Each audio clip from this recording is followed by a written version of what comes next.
Good morning, good afternoon, good evening. My name is Tessa, and I want to take 15 minutes to share one of the most powerful trainings that I have led. I was going to come live into this group, but I really wanted to just share a few slides with you. Now, you know that I'm starting a new group, a group study, and many people have asked me if there was a free webinar so they can learn a little bit more about it. And so I thought, sure, let me put something together for you. And so I promise that this won't be a waste of your time because I'm also going to give you something that you can apply to your life right away. So whether you decide not to do the training with me, I still want to give you some things that you can use today by just tuning in for 15 minutes. But I guarantee that the results will impact your business success. And if you do the full training, you will see transformation within your business. You will see impact. You will see a greater sense of security in the business that you have. And so today I'm going to be talking to you about my friend Jeff Henderson's message from his book called Know What You Are For, Know What You're For. And if you've followed me for quite a while, you know I have said a lot of things about this book because it honestly has transformed my business and how I do business. And so starting July 4th, I'm just going to put this out there. I am starting this training and I'm going to help you implement the strategies in this book. It's broken up into 3 parts. So whether you just want to join, one part, or you want to do 2, or you want to do all 3, definitely recommend all 3, but hey, it's up to you. So if you are wanting to commit to transformation in your business and get really awesome results really quick, make an impact with those around you, then this study is for you. And really each 4-part series is $97. So I'm trying to make it very affordable for everyone. Now, just a quick background, Jeff is a marketing executive who has worked with many organizations that you would know, such as Atlanta Braves and Chick-fil-A. He's an entrepreneur, he's a speaker, and he is a business leader. And he is one of my friends and mentor, and I just love him. So I'm happy to be able to share this with you today. So let me just share something. I believe in creating a world where people are understood. That's what I want to be known for. I want to be known for creating a world through my team trainings and, in the circles that I'm in where people are understood. And as I look at the world, I often see that it is one that is hypercritical and often very cynical, and it's always shouting what it's against or who they're against. But I believe there's a better way. And this book gave me the courage to take that step and talk about that. And it really began with this word for, because that's the foundation of this entire study. It's also the foundation of what you and I want to be known for and want to be known about. Really, I think there's a better way to lead, and I think there's a better way to serve. And this is the pathway. It's, doing good is good for business. It's answering a few questions. And I think being genuine and authentic, if you are for people, that is the pathway. And every organization needs to ask these questions. Who are you for? Or who are you in favor of? If you look up the definition of for, it says to be in favor of. So who are you in favor of? Or what are you in favor of? Because it's no longer about being the best company in the world. It's about being the best company for the world. It's no longer enough for us to just say we're better than our competitors. We need to be for the people we're serving. And I'm going to share with you a bit of a business case to prove the effectiveness of this. If you're thinking, Tessa, how can being for our people really make a difference? That's what this study is about. So there's 2 questions that help an organization grow. And you want to write these 2 questions down. And we're going to get to that in a moment. But first, I want to talk about the other box. The other box. Now, you've probably experienced this. How many of you have been asked by a company, hey, how did you hear about us? Or maybe you have that on your website. How did you hear about us? And then there's usually several options to choose from. And then there's one that says other. In fact, I just did a survey the other day for my doctor's office, actually, and other was there as well. Now, I've come to realize that marketers hate the other box, and it's because they can't control it. Because that's actually where you find the word of mouth, which is so powerful. Positive word of mouth is the most powerful form of growth and advertising any one of our companies and businesses will experience. And again, that's why it drives marketing people crazy, because you can't actually control that piece. Advertising 101 says the most effective marketing is good word of mouth, but they also say it's hard to do. And so at the end of the day, if it's what people say that makes our business grow or not, then should we not be paying attention to this other box and figuring out how to do it? You see, the secret to thriving organizations is that they understand how to transition people from simply benefiting from the organization to participating in it. And when they participate in it, then that's when they start to talk to their friends about you. You know, the more people talk about your company, your business, your product, and invite their friends to participate into that, then you win. And you've just opened up the other box.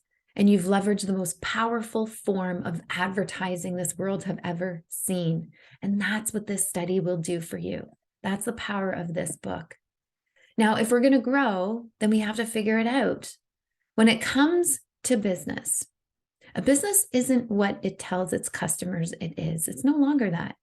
A business is what other customers tell customers it is, right? It's what your customers go and tell other customers. That's the game that we're playing. And I have people come to me all the time, Tessa, I'm having a hard time getting new clients. I'm struggling. I need more business. But if we want to grow, we have to understand that growth is all about having other people talk about your business. And we need to figure out how to do that. So, for example, I can tell you that I'm the best team engagement facilitator. I'm the best coach. I can advertise that to the world. I can put it out on my social media, on my marketing. But if someone comes in and experiences any of my work and they don't have a great experience and they go put that on Facebook, who do you think wins? That person. Even if they are lying, that person has more credibility than me. Now, if that same person goes and says they had a great experience and they tell other people about me, who wins? Again, they do. But the thing now is that we've transitioned that person from not only benefiting from our business, but now they're participating in it because they tell friends about it. And this happens both ways. That's why those two questions are important, because if we don't bridge that gap between the two questions I'm going to share with you, then we have people going out sharing what we're not. Great organizations close the gap and have people participate in their business and tell them what they are. So, how do we do that as an organization? How do we do that as a leader? How do we do that as a brand or a solo entrepreneur, right? It's a simple question, but it's not easy because there's a difference here. I'll sit down with organizations when I do my workshops, and specifically leadership teams, and I ask them, what do you think this organization wants to be known for? And as they share their answers, I can begin to see a leadership team that is not clear on what they want to be known for. You see, you have to be clear on this, because when there's confusion in the office space, when there's confusion in your own office, even if it's you, there's confusion in the marketplace. And when we've assumed that there's clarity, or we've taken this, when we assume that there's clarity, actually, we take the first step in drifting away from what we want to be known for. And so this is really purpose and vision, isn't it? When purpose lives inside your business, then your business lives in and on purpose. Now, we need to get to the questions, and they need to be short. The shorter the statement, the better. So, 2 questions that will help you and your business grow. Here they are. First one, what do you want to be known for? Right? Let me give you an example of how easy it can be to drift from this, because you're probably thinking that's simple and I can answer it. Awesome. Put it in the comments. What do you want to be known for? Now, Jeff shared this story with me that there was a restaurant near his house that opened recently, and it was known for chicken and waffles. That's what they were advertising. So he was really excited. He didn't get a chance to go there, but a few weeks after, he noticed they put a sign up that said Taco Tuesday. So Tuesday night was taco night. And he was like, you know what, Tess, that's when I realized that they were going to fold. And they did within 6 months. And here's why. You can't be known for chicken and waffles and then throw in Taco Tuesday. We can't miss this. We cannot be known for everything, but we do need to be known for something. So that first question I would love for you to answer is, what is it that you want to be known for? And then does your team know that? Do your clients know that? Is it a compelling answer to a problem? Right? Is it answering a compelling problem? Because if you have a compelling answer to a compelling problem, then you deliver something unique and you make the world a better place and customers respond. So, as challenging as that question is, the second question is actually more challenging. And that's because the first one you can answer.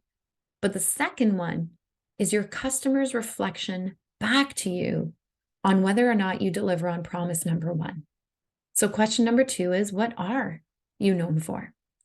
And here's why these two questions are so powerful and why this study is something that I really recommend everyone does, because you get to say, oh, I want to be the best at this. I am the best at this. I am, the king of burgers. But then our customers go, oh yeah, here's my response. Here's what I actually think you are. And so this breaks through all the clutter, right? When you can answer those two questions, here's what I want to be known for. Here's what I'm actually known for. You win and you create vision carriers for your organization. Now, they experience it and they tell others about you. I'm not just bringing theory to you. This has been my business in the last year. I have transitioned to 100% referral business using this strategy. And just yesterday, I had another call with an organization who said, Tessa, we heard about you from this person. That's what we want. We need to deliver better on question number one, and we need to get a better response on question number two, because that, my friends, is how we grow. When customers say, yeah, I experienced that working with Tessa. I experienced that working with Julie. I experienced that working with Megan. And we're going to go tell our friends about it. That's when we grow. Again, that's why this philosophy is so brilliant. Now, I don't care who you are, any organization, business, solo entrepreneur, we all have a gap between those two questions. Every single day, we get to come to work and close that gap. And so through the study, Jeff shares with us 4 groups of people or 4 categories that we need to be for in order to close that gap. And here they are. We need to be for the customer. We need to be for the team. We need to be for the community. And you need to be for yourself. Now, more often than not, this is how a business looks like. We have systems that are designed to make the most important thing the business, not the customer or the team, the community. And really, if business was a person in that case, then a lot of us would be narcissists. I'm really sorry, but it's true.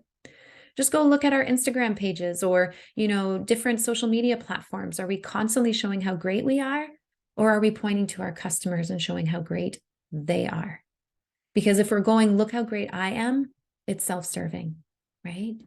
Businesses are here to serve customers, serve the community, serve the team. Or as someone else pointed out, be in service to all of those, right?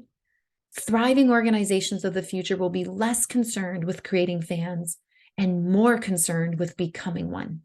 You need to become a fan of those you work with. And when I say work for, because you're for the team, you're for your customer, right? You're for the community. And so what we're learning through this study is how to flip the script and say, no, I'm not the hero here as the business. My customer's the hero. My community is the hero. My team, they're the heroes. And when we do that, when we say we see you, because at the end of the day, we all want to be seen, heard, valued, and understood.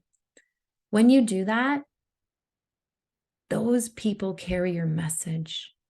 Remember, vision carriers don't have to be paid. I have not paid for referrals. They come because they believe in me and my message, and they will come because they believe in you, in your message. Now, the more personable your interaction, the more people will say, I see you. Now, I was speaking to a group not long ago, and a lady said to me, I know exactly what you're talking about. Like, she just really got this philosophy. And she said the other day, I posted that I was a huge fan of Starbucks. And she said, I posted my mug on the Instagram page and I just said, I love Starbucks. And literally within a few minutes, Starbucks came back and said, thank you for being part of our Starbucks community. And I looked at her and I said, how often have you taken a picture because she said, I took a screenshot of that and I sent it to all my friends, right? She was so excited that Starbucks commented. And she's like, I've never done that before. And I asked her why. And she said, because no one's ever replied to me like that before. Think about it. Big brand, small brand. How many of them actually thank you for being a part of their community? I'm going to share a few things that I do when we go through this study to thank my clients after I work with them. Yes, I thank them. And I do this all the time because the more personable, the more people will remark, they see me. And it's really important for us to do that.